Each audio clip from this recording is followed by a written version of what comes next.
তো হ্যালো বন্ধুরা, আপনারা কেমন আছেন? নিশ্চয়ই ভালো আছেন। তো আরেকটা ব্লগ নিয়ে চলে এসেছি। তো দেখতে পাচ্ছেন আজ ওয়েদারটা অনেক রোদ।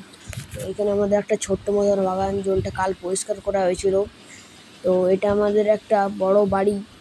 এটা আগে ভিডিও বানাবো এর বাড়ির মধ্যে কি কি আছে, কেমন কত সুন্দর বাড়িটা ভিতর থেকে জাস্ট ওয়াও।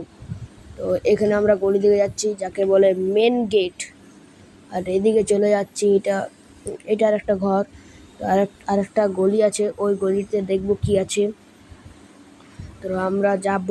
তো প্রথমে আপনারা লাইক শেয়ার কমেন্ট করে নেন যেতে যেতে। আর আমার ভিডিওগুলো কে কে দেখো তারা কমেন্ট করবেন। আর আমরা জাস্ট খুলছি কপাটটা, তো হালকা দেরি লাগলো। তো এদিকে খুলে গেল আমাদের কপাট। তো জাস্ট ওয়াও, মানে অনেক সুন্দর ভিউ এসেছে। আমি আশা করিনি এত সুন্দর ভিউটা আসবে। এটা পুকুর বাড়ি আমাদের, দেখা হচ্ছে আগে ব্লগ।